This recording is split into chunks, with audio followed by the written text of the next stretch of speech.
This is Danny Film for ESPR Boxing with the University of Bolton Stadium for Lyndon Arthur versus Crichton. Pleasure to be joined by a close friend of Lyndon, Sonny Edwards. Sonny, frustrating sort of 48 hours for Lyndon. Obviously a late pull-out, never ideal, but fair play to Washington. They've kept the show going and Lyndon stays active. Yeah, no, fair play to all involved for getting, the last minute opponent in. That's not always an easy job, believe me. Sometimes, don't matter who you ring, there's just not an answer that you want to hear. So yeah, good job to them. Shout out to Boris as well, Crichton I think his name was, for taking the fight pretty last minute. Disappointing for Lyndon, losing out on a chance to win an IBO world title. But it is what it is. He has to perform. He has to keep his career going forward. It's a good platform. Channel 5 again. I think it's his third or fourth fight on this platform now. So, he's really making good progress. And then hopefully by getting through fights like these, maybe the next one, then he really opens up into like a big fight, I think, and that's the sort of the trajectory I see him going. And I think he's looked great the last couple of times out. I think he's looked explosive when he needed to be. He's looked calculated, great jab as he's always had. His right hand's finding the range in his last one out especially. But I think he knows that it's going to be quite tricky. I think he knows a little bit about this kid. I think he said he's quite awkward. He's a good mover, a good boxer, so he knows he's got a task in front of him, but one that I'm fully confident in my friend being able to do. You touched on this was originally supposed to be for the IBO world title. Since Lyndon himself said he's not like some fighters where they try and claim it's like an actual world title, but speaking to someone from Wasserman, they were saying it was more what that could do for Lyndon and getting them back in that mix. Is that something you'd agree with? Yeah, 100%. And we was having a little laugh, like me and Lyndon, because I have mentioned the IBO and not being one of the top four many a time. So as you can imagine, I was getting tagged in on Twitter and whatnot, but perfect, literally how you said it. Okay, it's not one of the top four in my opinion. Do I think it's a fully fledged legit world title? No, me personally I don't. However, I feel it puts him in the conversations across the world to be making the fights to actually go in and win that world title. And it doesn't always work out that way, but it's definitely a better position to be in than without it. And yeah, it's like I said, that it's getting more and more legitimised to a certain degree. Do I think it'll break the top four? Probably not. But yeah, Lyndon's a realist, man. He's not he's not a spoofer. He's not going to try and blag no one's head and be walking around nightclubs calling himself a world champion. And if he does, it'll probably be more for irony. Do you know what I mean? When he gets that, if he gets that. Like he said to you, and like he said, he's a realist. Like he wants to be, the legit WBC world champion or IBF world champion, WWA. So until he reaches that goal, the IBO is nice and will be nice if he does end up getting to fight for it again and whatnot. But yeah, he didn't come into the sport to try and win one. I can imagine, just like many other fighters, probably didn't. Just on to yourself, Sonny. I think it was back in November.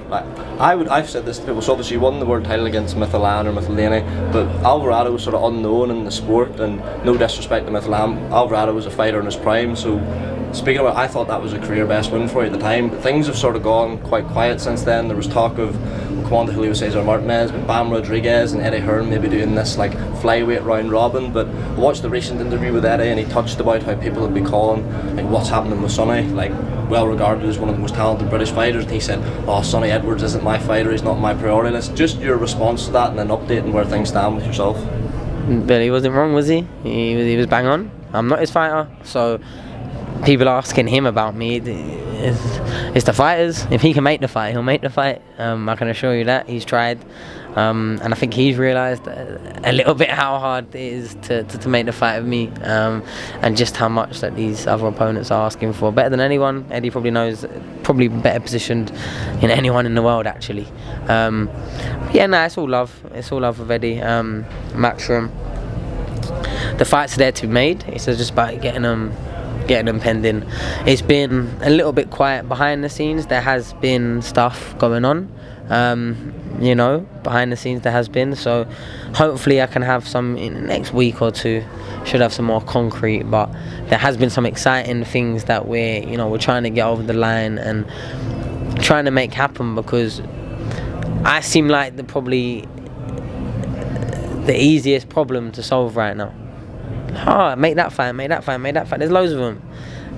Yeah, until it's very hard to get the opponent in, you know what I mean? I get the sense when you say other opponents, the main person in your mind might be Julio Cesar Martinez. He's fighting on the Canelo undercard, McWilliams Arroyo for what seems like the 20th time. That I think still is down as a mandatory defence. Is that a fight that like could be revisited, or do you think they don't really want the fight? I've been asked about it so many times, it almost gets boring. Like, I think by the time if it ever does happen, I'll be bored of the fight myself. Nah, he just wants ridiculous money. He's asking for £1 million to fight me in his home city in Mexico. He's asking for $1 million. Like, what? So you're a flyweight? But maybe he did right, because you know, when we do get him, maybe that's what we will end up getting. But yeah, he wanted too much money before. Go and build it, have a fight there, like just get the name a bit bigger, delay it a bit more, try and get a bit more interest. Just doing all of that, really, and it's just not what I'm on. I'm kind of on fighting now. Like, I don't say things I'm not ready to back up right now. I wouldn't say, oh yeah, I'm gonna go a champion in 2 years or 18 months. No, we'll talk about it then. Do you know what I mean? I'll beat him further down the line. No, if I mention him, I want him now. So I can't relate. I can't relate to these other fighters that do it. I can't relate to all the other fighters that have had my name in their stinking mouths and have been nowhere. You know, like, I've heard Bam, I've heard Thingy, I've heard Martinez, I've heard... Where are they? They're going and fucking finding any other fighter across the world to fight vacant world titles and fucking shit mandatories that no one cares about. It's embarrassing. There's only a couple names that flyweight that anyone remotely cares about. So every single time that you're having a fight that no one cares about, you're just buying into and paying into the whole facade that no one cares about flyweight boxing. You put me versus fucking Martinez, then you put me versus Bam Rodriguez, then you put me versus Galao fight, then you put me versus Roman Gonzalez at the weight above, and Estrada, and Quadras, and all the... If you boom, boom, boom, boom, all of a sudden everyone cares about the flyweight division. So it's not that no one cares about the flyweight division, it's just that flyweights are fucking shitbags, man. They'll get their world title and just fucking slightly better purse it to voluntaries until they lose it. It's embarrassing, like, frustrating, to be honest. It's strange, because I think the flyweights down in around that weight saw like a resurgence like 5 years ago when, like, you touched on Estrada, Chocolatito, Rongvisai. They were all fighting each other, and you know, we started seeing flyweight fights headline, but then obviously your division, the current crop of flyweights doesn't really seem to be happening. Yeah, and I'm fighting all the avoided fighters, man. Like, majority, no one wanted to box. Everyone knows that. Like, I don't need to convince you. No one. Why didn't he have no notifications? Yet he fought me in York Hall behind closed doors. Come on, get your head out of your ass, man. No one wanted to fight him. IBF champion for however many years, 13 years unbeaten. Yada yada yada. Beat him. Alvarado didn't get no unifications at light flyweight because no one wanted to fight him. Came up at flyweight, only looking to fight me because he probably knew that he wouldn't get any others anyway. So he just came straight charging towards me and got the fight straight away. It's just over and over and over again. Like, it's frustrating, and I don't get it. Like, I don't know what they must see and how highly they must rate me. They just, like, they part like the Red Sea. Genuinely, I feel like Moses. Like, and my opponents are just, like, and it's frustrating. Like, it actually is frustrating because only so many times you can do an interview and say you want to fight. People stop to believe in you. Like, and then I won't get nothing back. Like, you won't even hear. Like, they'll just pop up with another fight. You know what I mean? Like, no negotiations. No, oh yeah, this would they would do. They just pop up and they made a fight, and then back to the drawing board. I'm just outside the fucking in the rain, kicking my can around at the moment. That's what I'm doing. It's frustrating. Half of me wants to fuck off boxing for the rest of 2023. Serious. I'm already 3 months in. Do you know what I mean? But you know, the conversations that have been starting, have happened and happening, are very exciting. So hopefully that this frustrated version of me doesn't last much longer. I feel bad because I've sort of got you in a bad mood before Lyndon's about to fight. Just a couple more quickly because you will be going out in 15 minutes. You've been very vocal on Twitter, but a lot of things actually. I've followed you for quite a while, but one thing in particular has been performance enhancing drugs. I'm sure you can tell where this is going. The whole Conor Benn situation's been sort of stoked up again from Eddie Hearn appearing in Simon Jordan, and we could talk loads about that interview, but there's one thing that sort of came up was Simon put to Eddie, should Conor be fighting even if it is abroad when this case hasn't been resolved, and a conversation sort of sprung up with that is, does it sort of undermine drug testing in the sport, and the point of it makes it redundant and sort of the integrity of the sport as a whole? Just want to get your thoughts on that. Yeah, I mean, I have said it. I've said it countless times before. As a boxer, I'm told that you have to be, being a British fighter, you are told by the British board that you are solely accountable to anything found in your body. Strict liability, yeah, there you got the word, yeah. So the fact that that doesn't exist everywhere and you can loophole out of it, like, is bizarre, to say the least.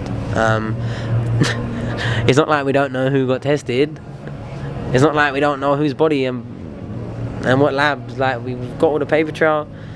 If you can loophole it by putting your license, fighting in different lands, then who am I to have the strongest of opinions?